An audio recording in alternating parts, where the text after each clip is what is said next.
Welcome to the Decentralized Opportunity Podcast. I'm your host, Tanner Lytle, here with your other host, Wyatt Carson. Good evening. So, I'm just going to dive right in. No one Do cares it. about our small talk, Tanner.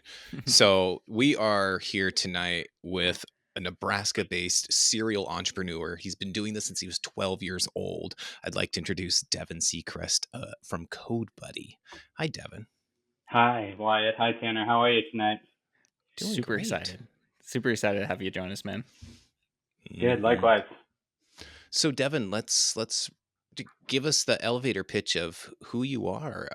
Before we dive into CodeBuddy and all that good stuff. Tell us a little bit about you. Absolutely. Like you said, serial entrepreneur. I've been doing since I was 12 years old. My first company, we sold Beanie Baby accessories. When Beanie Babies were selling out, Mm-hmm. aunts and grandmas were going to the store trying to buy these Beanie Babies. They didn't have them, so they bought our products.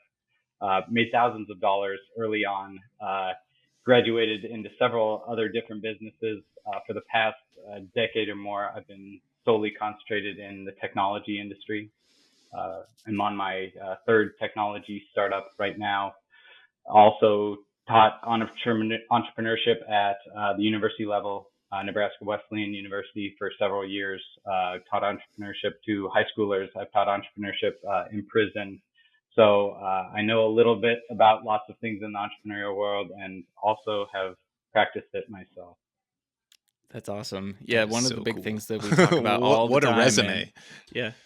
Talk about entrepreneurship. We talk about, just bettering yourself and discovering opportunity, hence the name, decentralized opportunity. It's kind of recognizing it wherever you're at. So the Beanie Baby thing, I remember that craze and how hot those things were, but I never thought about trying to make a business out of it when I was a kid. I just was trying to get the ones that I didn't have.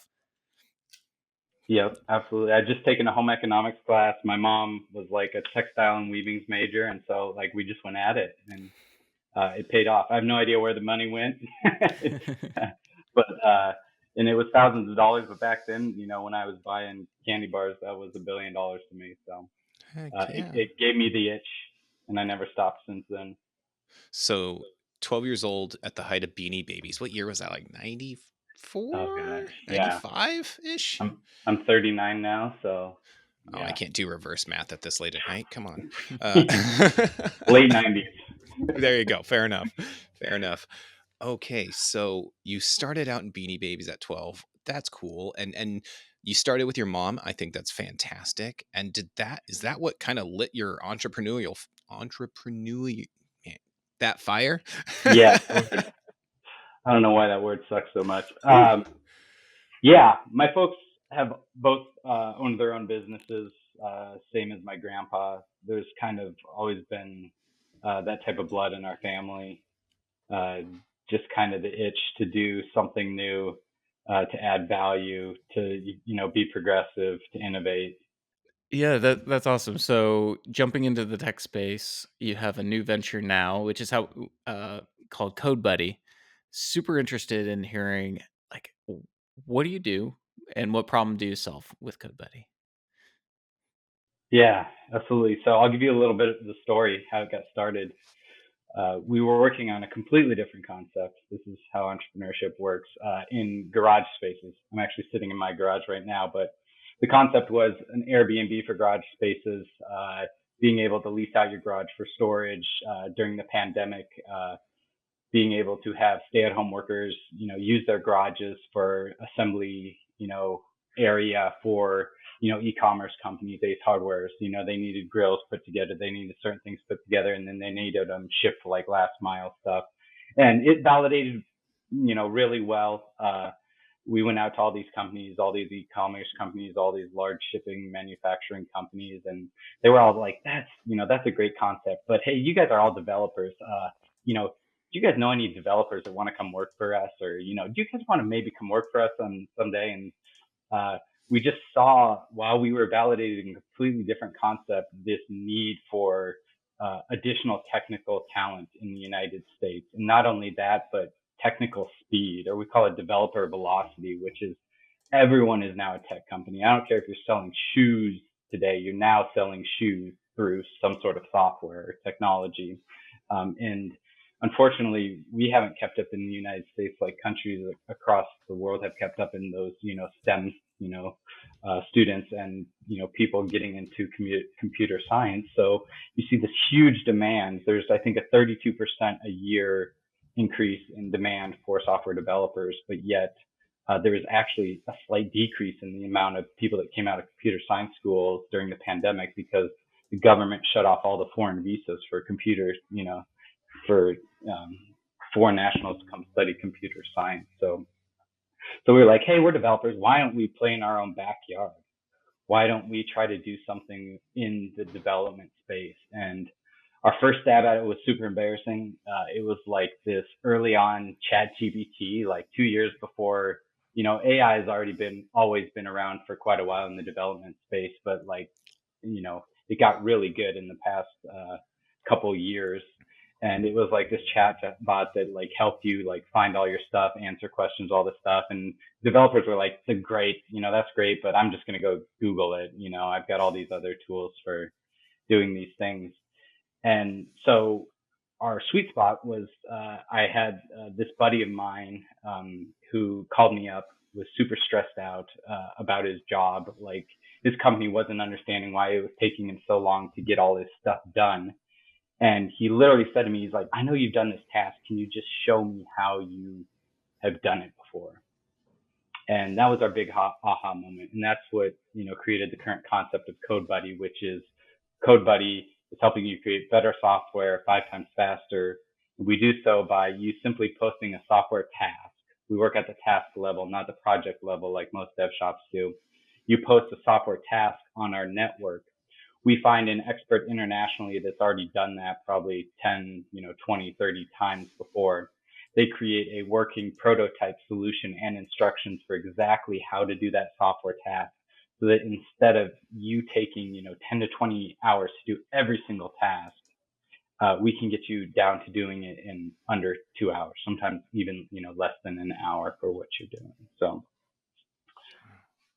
I have a lot of questions, and I don't know where to start with it. Okay, so we'll start off at this level. So my first question that I thought of was, you had a buddy reach out and say, "Hey, I'm coding something. I'm a developer, and I need help with X, Y, Z." The average person would be like, if they got an aha moment, their aha moment would be like, "Hey, I could sell my services. I could be a contractor. I could be a consultant." And you were like, "No, forget that. I'm going to create an AI product and sell this online." Why? Why did you choose that path?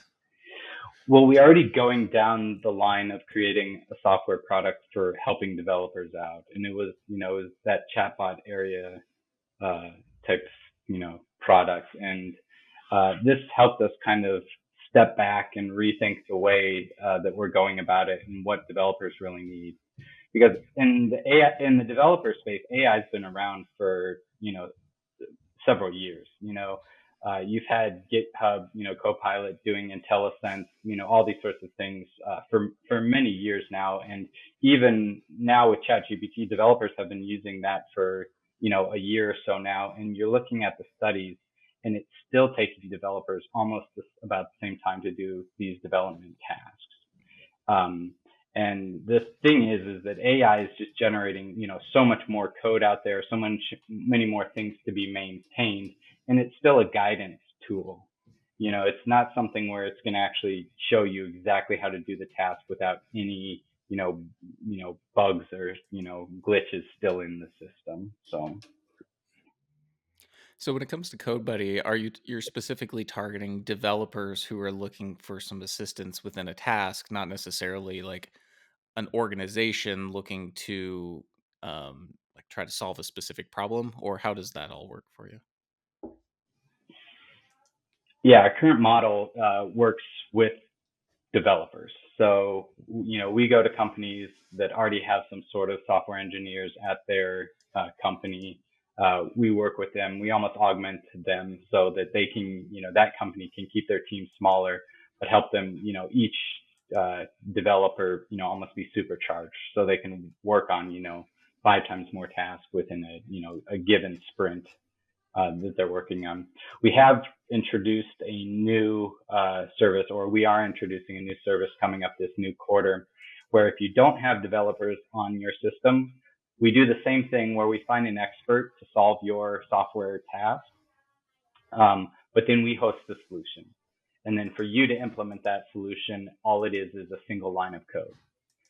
So to give you an example, if you're an e-commerce company and you don't even have any developers on your staff because you're working through a WooCommerce or a Shopify, but it's not doing something that you really need it to do. You kind of, you're getting to the age where you said, I kind of wish we had built our own thing out so we could, when we need some custom feature, or maybe we need it to connect to Salesforce or HubSpot or QuickBooks or all these things to do that.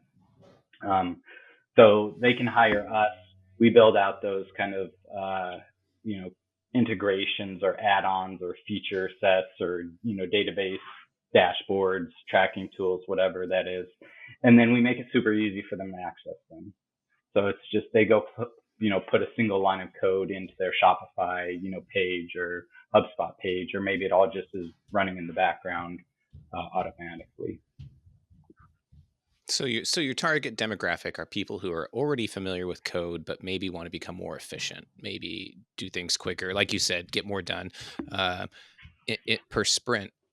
Because I'm on your website and I'm looking at it, and I am not a developer. Let me lay that out there. And I was like, I know some of these words, that kind of situation. So your demographic is experienced or at the very least intermediate developers already. Is that fair? In the past, it has, yeah. Like with the new offering, we're trying to expand that market open. There's 4 out of 5 companies are now using, some sort of low code or no code software tool today. So our expanding market, we really want to tap into that, whereas be able to provide them a solution that doesn't require them, I have a 4-year degree in computer science, a solution where we provide them a single line of code and the instructions how to go and just plug that single line of code into their system. It's like, I don't know if you've seen those little chat bots that are on everybody's site. Those are usually just like a single line of code that your CRM gives you, and you go put that, single line of code into your, Wix or Squarespace or whatever site you're trying to do. So what is the cost difference between like what if you were to develop it solely in-house versus going through like an outsourcing the task? Because I mean, you talk about speed, but ultimately, how much is that saving a company, or what's the cost delta between those? Yeah, we have a calculator actually where you can go online and you can actually plug in, how much you're paying your developers, the amount of time you think this will save them, the percentage of, work that you think they can use this on, and then the number of developers. And to give you an example, I mean, developers, we're billing them out at, $150 to $300 an hour in the US right now. And so if we can get a task from 10 to 20 hours down to 2 hours, and that's just one task. I mean, they're doing multiple of these a week, tens a month, hundreds of years. A company with just 40 developers that's using this process on only 25% of the work is going to save $1.5 million or more in development costs. But that's not even the sweet spot. The sweet spot too is they actually get their product faster to market, like 62 business days a year, which is multiple months a year. So not only are they saving costs, but they're getting to revenue earlier, and they're actually beating out their competition earlier to new features in AI or whatever they're trying to build. Wow, that's a hell of a selling point. So that leads me to the journey, because I can't speak too long pretending I know a lot of developer lingo. But so how long has CodeBuddy been launched? When did you launch?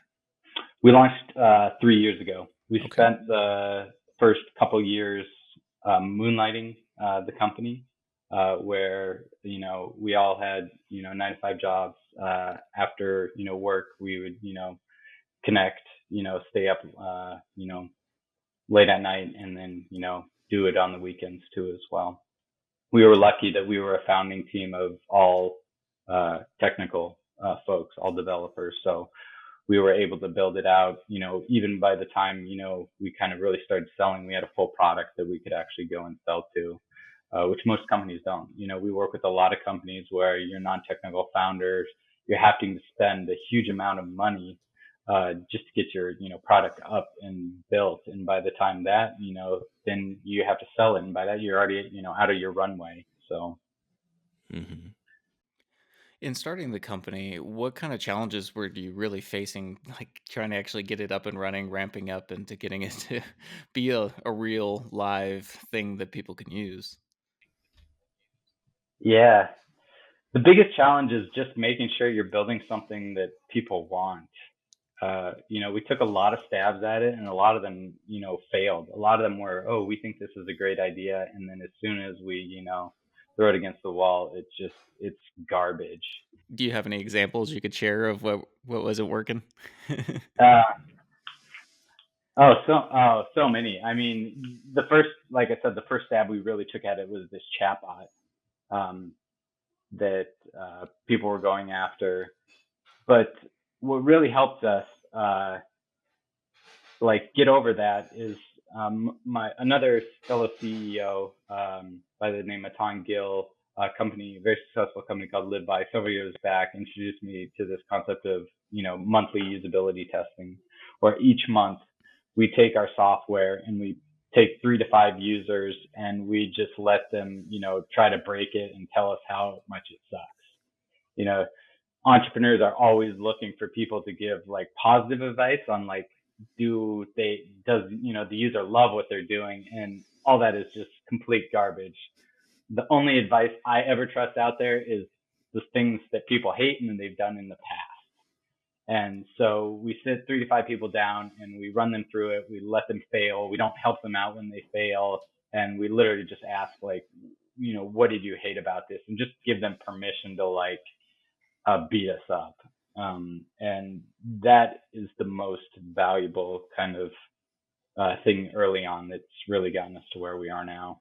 And that's really hard for entrepreneurs to want to accept that honest criticism. I do a lot in the art community, and that's one of the things that you really have to kind of learn how to take is constructive criticism. Because, of course, there's the, like, oh, this is crap, and you can just dismiss that. But it's the ones that really hurt are peers that you really look up to, and then they see every flaw that that is there, but you don't want to quite admit to yourself. And you really have to go back and rework, or even sometimes start from scratch just to build something that's decent, put something together that's actually like worth looking at or worth using. Oh yeah, I've got this great example. If I'm sitting down with you at a coffee shop and I'm trying to sell you my hot chocolate brand, and I ask you, do you like hot chocolate? And you're like, yeah, I love hot chocolate, man. Who doesn't like hot chocolate? And then I ask you, oh, would you buy this hot chocolate? And you take a sip and you're like, oh, this is good chocolate. I'd buy this hot chocolate.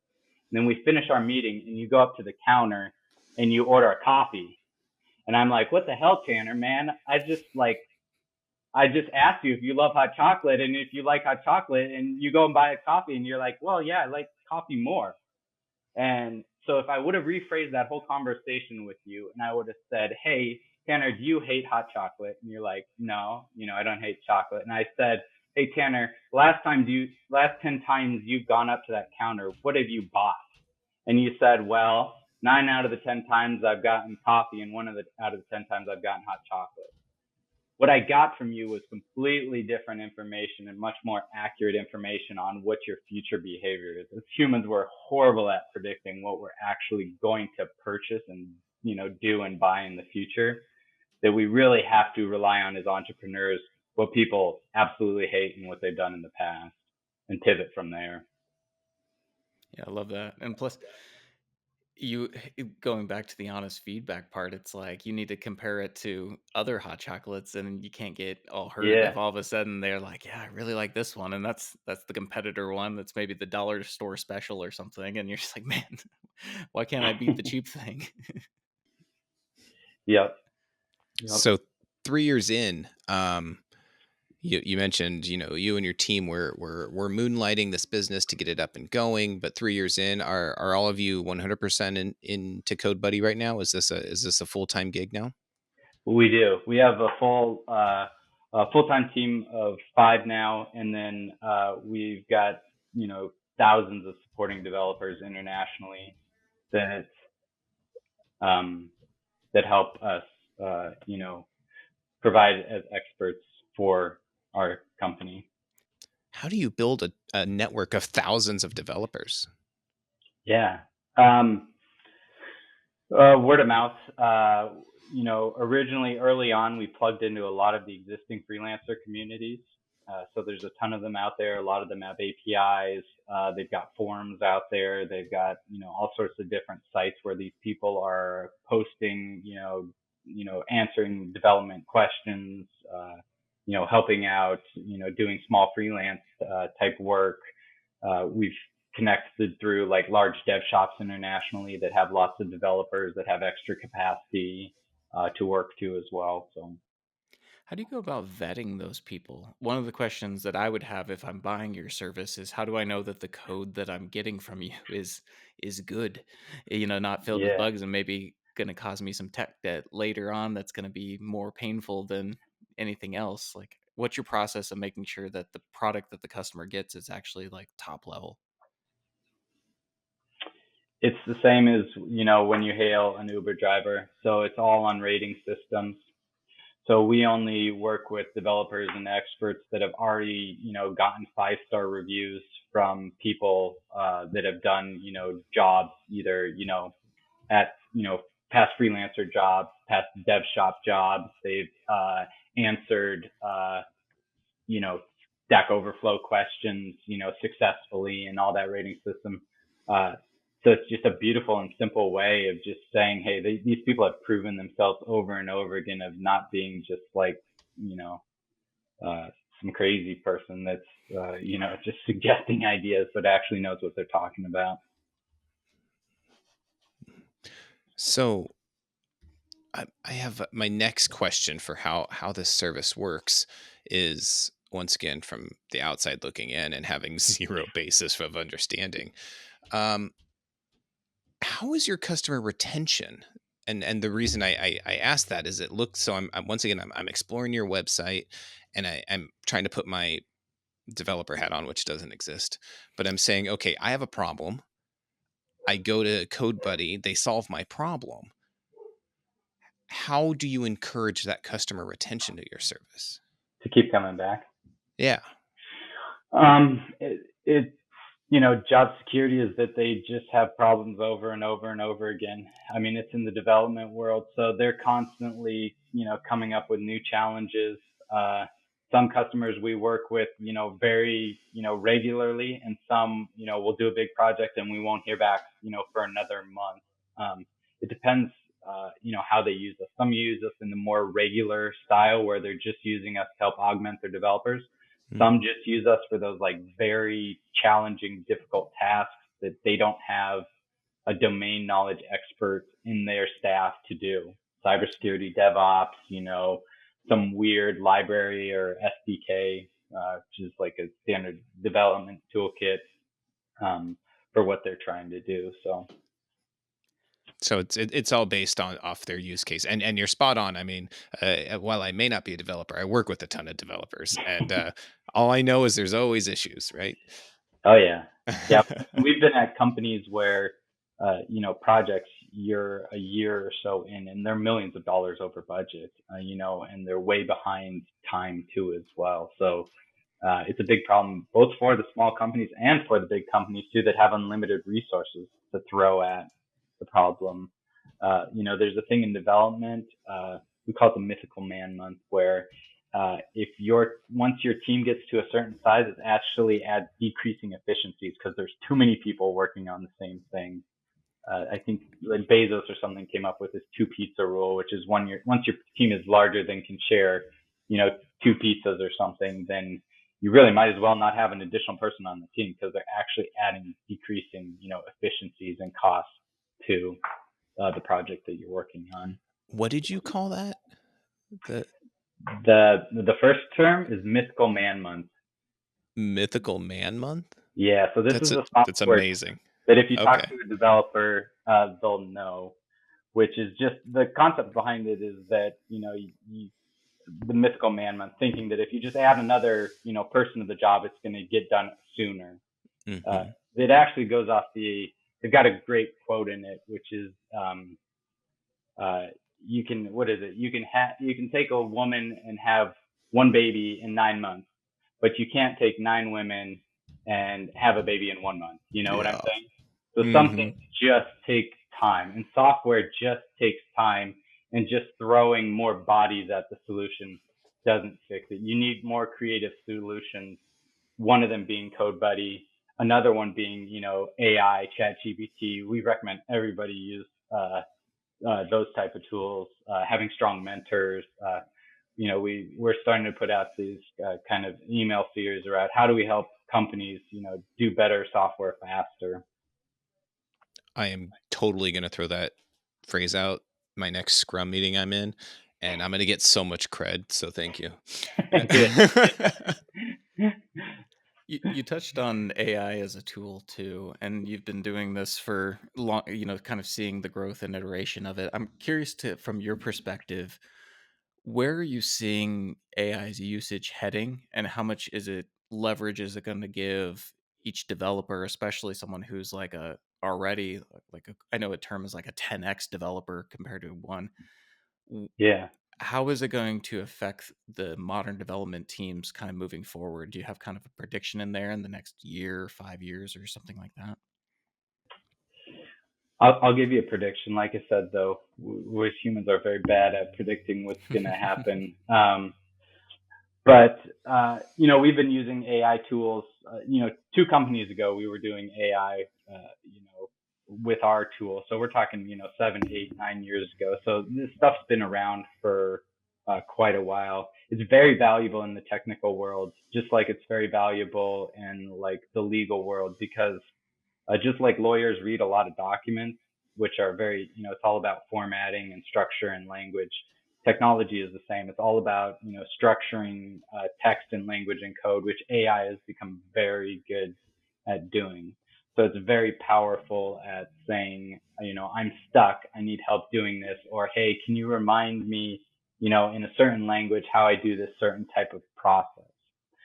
You still have to know as a developer what to even ask it. Just like before, before AI exists, we were just doing the same thing in Google. The best 10x developers that got stuck were the ones that knew how to write that perfect like Google search that got that single like top level answer. Now you don't have to be quite as good as writing that exact search, but you still have to know um, what to ask it. And we've had developers tell us that, AI is going to replace all our jobs in a month. We've had developers tell us that AI is never going to replace our jobs, just because it's just going to create so many more lines of code that need to be maintained and managed, and everyone's going to use more technology. And so you're just going to need more people that know how to creative think and drive the ship and set the requirements and set the goals and like manage the code, troubleshoot all the problems.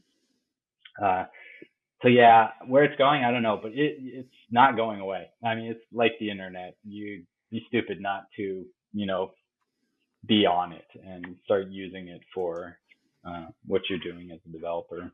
Yeah, I think there's a lot of fear right now with the disruption that it can cause because, like you touched on it, a lot of people are afraid, like, okay, this is going to take my job. And depending on what you're doing, that might be true.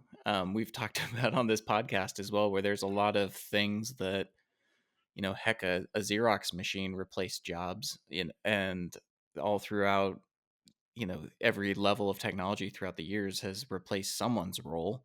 So it's fair to say that AI, especially with the level that it can bring, is going to disrupt quite a bit of roles. But I don't think that it does problem solving. And I know development is just a lot of problem solving. Yeah, um, but I do think that it's going to give a lot more power to individuals to be able to create something that maybe one developer or two developer maybe was a team of 10 or 15. You had to be an organization of a certain size to get a certain amount of output. And I really like what you're doing as well with CodeBuddy, because then whatever deficiencies that you may have in your own skill set or you can't do, you can kind of offload and kind of have a huge repertoire team to scale up as you need without actually hiring on somebody full time for your team, or even just some temp workers or different things that you have to manage and do all those pieces too. So I can see a lot more problems being solved and products being developed using both of those things. Yeah, and we use AI within our own system. We use AI to help when you're trying to post a task on our system, to help you ask you clarifying questions and try to understand what your goals, objectives are, trying to make suggestions for you. We started using AI to help stitch together the early templates for the solution so that they can get done faster. Our experts are obviously using AI to help, build out the solutions too. We use AI to help, recommend when people are searching for solutions on our sites too as well. So we're all in on it too. As far as, we're betting, our hats on AI is going to, be the thing too as well. Even though I think does have a very human element too as well, because we always think there will always be a need for that human element. Yeah. So I want to take it backwards a little bit. And so my best way to prep for any interview is to just stalk you on Google and Facebook and LinkedIn. Less Facebook, but so I see that you have participated in past accelerators, right? Yeah. And just what I don't even in motion is what I'm looking at right now. I found you on my stalking.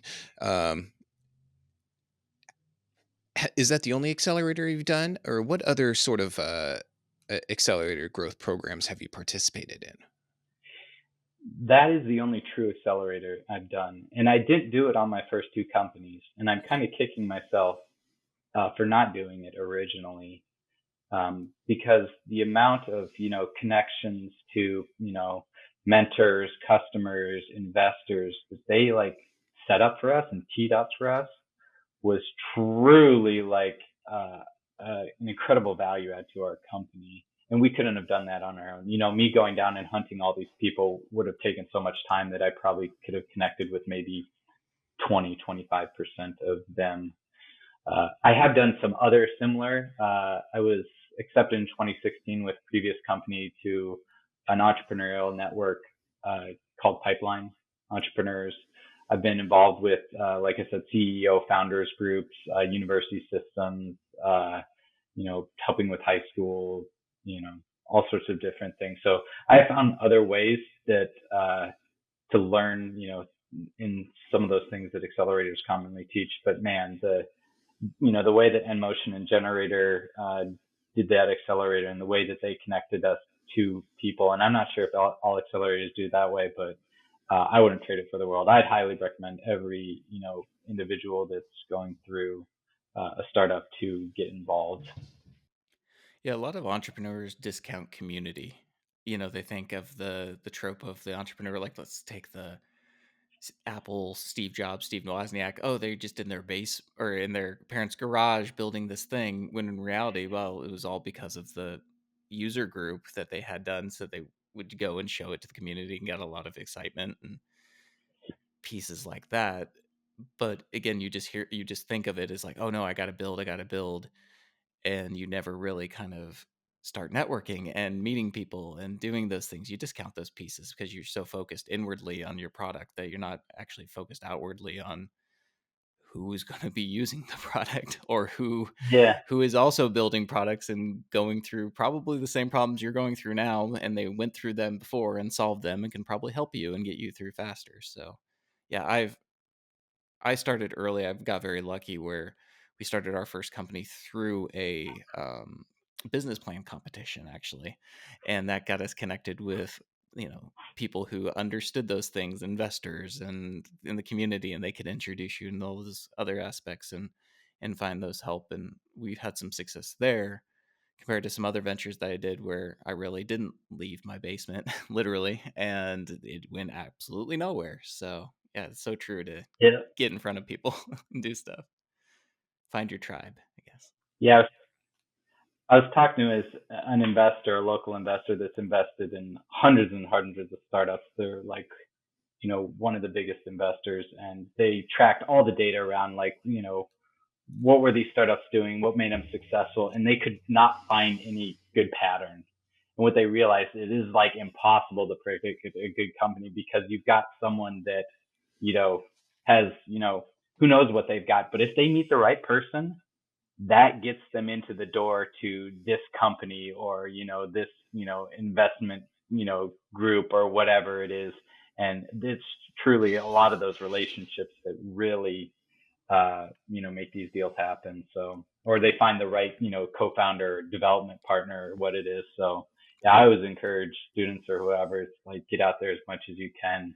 You never know when those, that person, even if they switch jobs and now are at the perfect, customer for what you're trying to sell to. So, Well, it's so true. You were just saying like finding potentially a new co-founder because you might go in there with one startup idea, like I'm going to solve this problem. This is perfect. And then you meet someone else who supplements where you're at. And then before you know it, you guys are brainstorming new things and you have a whole different company path that, you would have never had without actually like getting out there and having those collisions. yep, absolutely. So my next question, Devin, is why are you in Nebraska? So you're not from Nebraska originally, is that right? I am actually from Nebraska, but See, I my moved away. stalking failed. Yeah, no, you were probably right. I got I had the option. I wasn't shipped off to boarding school, but I had the option to go to a boarding school on the East Coast in New York, and then I switched coasts. Went to Seattle for the start of my college. Lived in Colorado. Lived in Spain for a couple of years, and just over time, man, I miss the Midwest. I miss my like early, childhood friends here. I miss my family here. The people here are just like very nice. And someone explained it to me very well is the people in New York, time is their most precious asset. So for them to give you some time is a huge investment because, they're commuting 2 hours and they're worried about hitting this next train and, they've got to get their kids here and there and, all this sort of stuff. In the Midwest, life is just like slowed down a little more. And I love the people. I love the community out here. I would love to, be in Silicon Valley right now, somewhere where it's, a lot easier to raise money or to, make connections. And there are still ways to do that. Accelerators being one of those ways too as well. But yeah, that's why I'm here. Yeah. So that's so I wanted to go with the pros and cons. So, the basis of our podcast here, decentralized opportunities. And while I don't know about Tanner, but I started off with kind of a presumption that entrepreneurship didn't really live here. There were a few one-offs. And over a year of podcasts and interviews, my opinion has drastically changed. In fact, I think Nebraska might become a weird hotspot for entrepreneurship, especially in the tech space, which I love to see. So what are some of the pros and then what are some of the cons of trying to build a successful business in Nebraska? Absolutely. Pros, if I live in Lincoln, half of our team lives in Omaha. Lincoln especially is a very tight knit entrepreneurial community. There's a ton of events going on. We meet almost every week. Founders just like me are meeting at the local beer hall. They're catching up, they're connecting, they're sharing contacts, they're helping each other out. They're doing like that stuff. Lincoln, Nebraska also has, a great, state grant program for prototypes, the Nebraska Prototype Grant. We've got great chambers of commerce, Nebraska Tech Collaborative. You've got a lot of these organizations, the university, the stuff that they're doing through Invest Nebraska. You've got great, VCs like, Charlie at Move, Black Dogs, these You've got Alexi Wellman, that's just like this fantastic human being that is just like trying to help connect us to these large, Fortune 500 and 1,000 companies. So you don't get that as much on the coast. It's kind of, dog eat dog type of world there. Uh, that's the benefit in Nebraska. Also, cheaper cost of living. So, we can pay, our employees a lot less. We can take a lot less as founders and still have, amazing lifestyle. So we don't have to necessarily raise as much. What we're missing though is that, a lot of the money is on the coast, and it's gotten better. Some of the money has started to come back, but as far as, venture capital, VCs don't want to, lend, at the early stages, more than a couple miles away. All of our early stage funding and all the companies I've worked for has always come within 60 miles of where we're at. It's kind of weird, even going into similar states like, Iowa and Kansas, where it's like we're pretty much on the border of Iowa, but yet everything, early on usually comes from just right around where you're at. And we do have some, fantastic programs like I said, Invest Nebraska, Nebraska Angels. You've got some great early stage investors, great early stage angels in here, but not nearly as much as on the coast. So once you start competing against those companies on the coast too that have had just, millions and millions of, more dollars in fundings, you have to, you have to be cunning, and you have to, have your, stuff together, and you have to have really strong barriers to entry with what you're doing. So, Why do you feel like it is so regional with investment? I should know the answer to that. I think, early on in, Nebraska, early on in your first kind of pre-seed stage funds, you're usually going with like angel investors. And those are the people that want to invest, in, their backyards. You have connections to them, they know how to trust you. Um, they've already heard about you from, so and so through programs. But other than that, yeah, I don't know why. And it's just, them being able to visit you and talk to you. It's probably changed a lot since we can do everything virtually now. But, prior to even that, it was, they didn't even want you to set up a meeting with you if you weren't, super close to them in proximity. So, Yeah, I was just curious because I'm in Southwest Nebraska, and and it's kind of funny because right now I'm in. I do quite a bit with like in the technology space, and Omaha for Nebraska seems to be like the hub, and then like Lincoln is kind of oddly the outskirts, and then the yeah, further you go west, like it's not even that's not even the same country. It's like Siberia is why when you hit Kearney, and you're like, wait, what? Because I'm from McCook yeah, again, where it's Kearney was a big town. That's where, everyone would go up to go to school, and all those things. And just to see the mentality change within it. So I would love to see, and I think one of the things that we've been trying to foster through the podcast or a lot of the networks and communities is trying to, even just keeping within the borders of Nebraska, trying to expand that reach for investment and community and all those aspects because I've seen that too, where all of a sudden, only Omaha firms or Omaha Angels will invest in Omaha companies and maybe touch a Lincoln. And then Lincoln stays to send with Lincoln and Kearney stays within Kearney, Grand Island within Grand Island. Um, and man, it would be great to like have everyone interweave a little bit tighter and do that. So again, you get the more collisions for more founders to maybe make more companies, investors to help seed and grow a lot bigger companies within that, and then maybe that can foster and expand out a little further too. absolutely. Sign me up. One of the things that when Tanner and I got together and discussed even starting this podcast, we were discussing is with the advent of remote work just blowing up. I work from home on a daily basis. My work desk is like 5 feet behind my camera. But with that, it's allowed companies to access talent that previously they didn't even know it exist.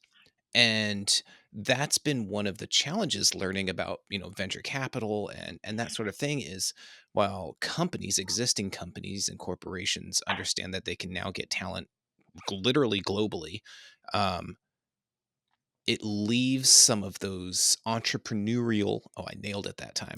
Yeah. Leave some of those mindsets in a McCook, Nebraska. I grew up in McCook, Nebraska too, and that's how Tanner and I know each other. But now I live in Omaha. Um, if I still lived in McCook, I can feel Tanner's pain because Tanner is a very talented individual, whether we're talking art or business. Um, but he very easily could have this most brilliant business idea, even in the tech space, but he could be overlooked for funding, and that's a huge obstacle to overcome. It feels like they haven't quite caught up with the venture capital, the supporting those amazing ideas, much like corporations have in taking that talent to work for them. Yeah, it's a trust factor. I mean, early on, prior to, later on in later stages, when you're able to just in order to invest, all you need to do is send them your financial statement and they see, all the money and customers rolling you have, that's the difference then. But when it's early on and you have an idea and you have a concept and you've got some early traction, it's hard for people to know how to trust you. And just being, working in close proximity, them already having a previous relationship with you or them having heard about you from a one-off relationship and having met you in person is huge for, them, you know, being willing to build that trust. When it's a VC that's in San Francisco and you maybe met them once over Zoom and like that's the totality of your relationship, it makes it a lot easier for them to be like, I'm not sure about this, on to the next one. Uh, so Do you think the overcoming that is perhaps broadcasting yourself in some capacity in the internet to where you're more of a known commodity then, so it's less of a, you build more social capital, I guess, beforehand before you need to go out and ask for, actual financial capital? absolutely. I think it's establishing your brand. If I was younger and didn't have, kids, I'd freaking do an accelerator in San Francisco. There's so many great accelerators that you can apply to and move there for the summer, go to where, your customers are or go to where the money is and, build those relationships in person too as well. We travel a lot. We're lucky because our team is also remote. So we have people in Lincoln, we have people in Omaha, we have people in Austin, Texas, we have people in uh, India right now. And having those boots on the ground there helps us, establish relationships all over the place. Being able to, sell to an Omaha company and be like, oh yeah, our founder's from, lives in Omaha is, right now it just makes it so much easier for them to, establish that early trust. So you have a team that's all over, you said mostly Nebraska here, but you have people in India and stuff. How is it that you have formed an actual like culture or community within the company itself? Because it feels like it's easy when you get people further away to make things a little bit more transactional. So you have to be more purposeful. How do you go Yeah. about balancing that and actually like building the same kind of experience you would have had if everyone was kind of in that metaphorical garage together? It's tough. We do our best to, travel, to them, when they travel back. Our guy in Austin actually still has ties to Omaha. So he travels back every once in a while. And every time he's back, we're intentional about meeting up. Um, the people that are together in separate cities, we encourage them to, connect and, be together and have kind of that mini cultural environment. We meet a lot in Ashland, Nebraska because it's halfway. uh, we do a lot of things at the Ashland Library or the coffee shops there. And then just, yeah, as far as, uh, doing stuff over the internet and Zoom, we practice like an EOS. I don't know if you've heard of traction or I like love bloom grow. traction. Love it. Mhm. Um, we use those tools. So, every meeting we're checking in with each other before we even start the meeting. What was good about your week? What happened, both personally and professionally? Making sure we're acknowledging people all the time, making sure that, we're not hiding behind the screens too. Um, so constant check-ins. I don't know. Yeah. Quick little tangent here. I just found I was listening to a new book, and if there's a little part, and I found it really entertaining, so I'll share it with you. So the opposite of distraction is actually traction. And so it made me think Like, of the EOS system, and it's like attraction is to like pull something towards you with intention, and distraction is it not being intentional or pushing away from you in like the root terms. So I got thinking about that EOS system of how it's like the whole purpose of it is to keep you on track and free of distractions and stuff. And it was, I don't know, I just found that pretty entertaining. oh, yeah, that's great. Yeah, keeping employees engaged, making them feel like they have a voice, and those, EOS systems do a great job with that. So I guess I've kind of been sitting here this whole interview really curious about. I'm not gonna lie, because in your intro, uh, you did teach, or you still currently teach at Wesleyan? I did teach for Okay, about 5 years.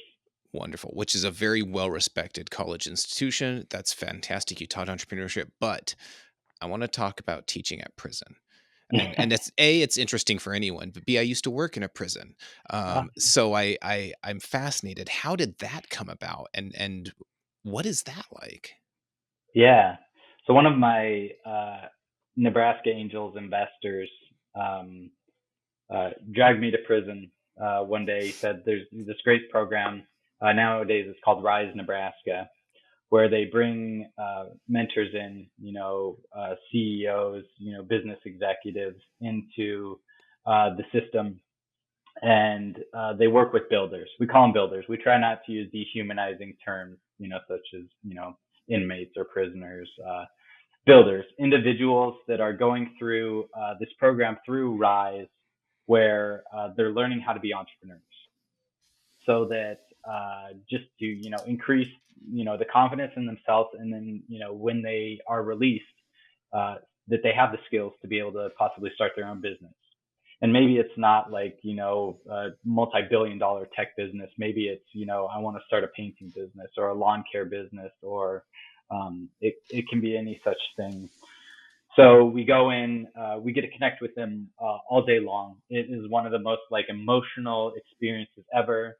They are the most appreciative crowd I have ever like sat in front of and talked to.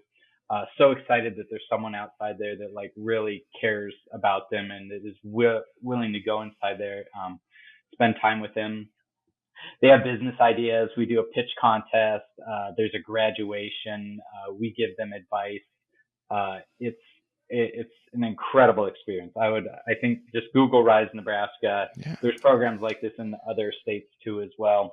But I'd highly recommend you do it. It takes a little bit of leap of faith. The first time I went in, I was very nervous, but being in there for even just like a little bit in a few minutes, the weight on my shoulder just went off, and it was just like, it's such. I've done it, you know, probably 10 times. I've volunteer with him now. So That's amazing. Yeah. We Wyatt's talked about this quite a bit, where we say that everyone always has like a good business idea in them, or at least has a business idea in them. yeah. So it's so great to hear like you can have somebody who's incarcerated but still like discovering opportunity in those things. I guess my question to you in that regard is, w- how do you go about, or how should one go about actually taking action on those ideas? Because everyone has the idea, but very few people actually act on it and start their own company or prototype it or those things. How should someone go about actually making that leap into trying to bring something into reality? Oh, that's a great question. Yeah, there's a million ways to do it. There's no one great way. I've started business where I just like jumped all into it, spent all my money on it, and like just took a huge risk. There's other businesses where, I've been very careful and I've tested it more thoroughly. I've, kept my 9 to 5 job for a while. So a lot of it depends on your, risk factor that you're trying to do. Early on, I was a non-technical founder doing software, and that was a lot challenging. So I was like, screw it. 10 years ago, I was like, I'm going to learn software development. And I learned at, the School of Hard Knocks, where I just, studied YouTube videos for hours and hours and, sat with our other developers and all this. So you don't have to be, there's all these myths of entrepreneurship, and I could list, 10 of them, but you don't have to be an expert in, what you're passionate about when you first started. Eventually you do. You have to, dig in and ask all the questions and learn how to do, but don't be afraid early on to just like jump in and start. I know that sounds so cliche, but Well, it's true. You got to have, in some ways, you got to quit thinking about it and you got to start doing it. But you also have to trust in yourself that you are capable of doing it, right? Because that imposter syndrome, something is super real, and even when you're yep, doing it, trying to overcome that is very difficult. yep. So, Devin, what's in the future for? Let's start with CodeBuddy. What does the future of CodeBuddy look like? Where are you going? And you mentioned traction and EOS, so I know you got them rocks and pebbles in those plans. What's next? What can we expect from CodeBuddy in the next year? Yeah, so our quarter is ending. So our big kind of rocks and goals for this was to get out we're on our third release, our third version of the actual software, which will be released by the end of this year.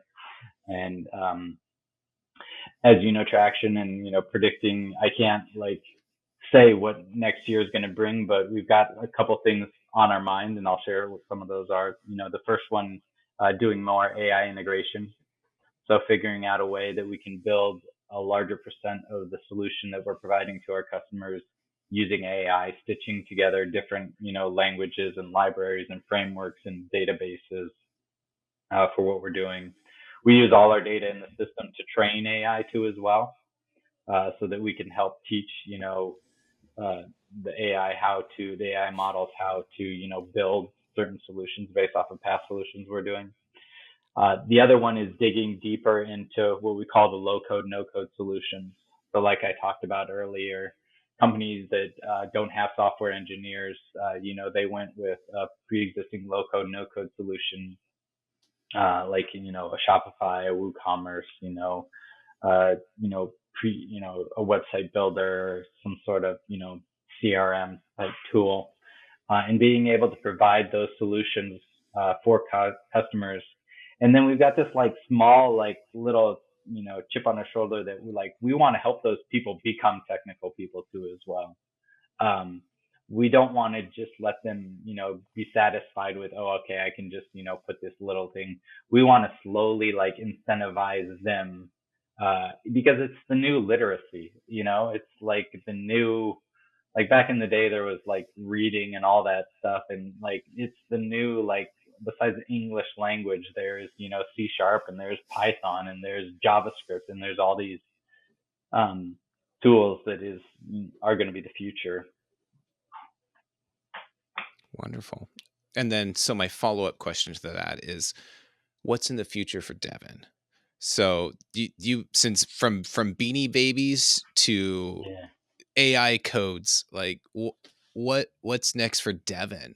And I'm not saying you're ditching CodeBuddy anytime soon, but do you got anything else in the works, kind of in your back pocket in a couple of years you're going to pull out and say, hey, here's my next venture? Or are you all in right now? I mean, I'm all in. Love it. If Devin could be doing something else, it'd be surfing. Wrong state for that, man. But Devin with a CodeBuddy and Devin with kids at home does not get to surf as much as Devin gets to surf. So yeah, I'm all in. I love the team.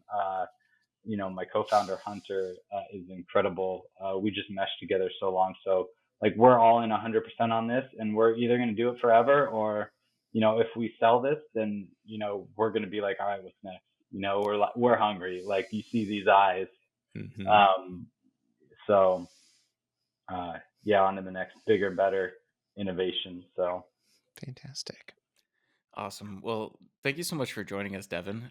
We will put all of the links to CodeBuddy, your social media, and all that in our show notes, so people can visit there, reach out to you, connect up. I guess just kind of last thing, is there any other big things on your mind before we wrap everything up for you? this has been great. I love what you guys are doing. Anyone's welcome to contact me. My email is just Devin, Devon at CodeBuddy.com. If you want to talk software developer velocity, if you want to talk entrepreneurship, I love those things. So Wonderful. Perfect. Well, yeah. Thank you again, Devin. I really look forward to probably talking to you again. You're kind of a tour de force, not only a serial entrepreneur, but you love teaching it. That's why I apologize if our questions were all over the place. I think Tanner and I both got the vibe as, oh, we can just extract a lot of information from this guy. So thank you for that. I really appreciate your time. yeah, if you ever want to do a follow up, I mean, we can talk about usability testing, validation, sales, pitching, fundraising. Like we got a lot of other tools in the toolbox. So appreciate Great. you guys. All right. Well, for future episodes, we'll definitely do that. I'd love to dive into very specific topics and just keep going deeper and deeper, because that's what I find interesting, and I hope that's what the audience finds interesting too, because I'm always trying to learn new tricks and understand new things. So, but anyways, thank you everybody for listening all the way to the end. If you are still listening to the end, which I hope so, we will see you all next week. Bye bye.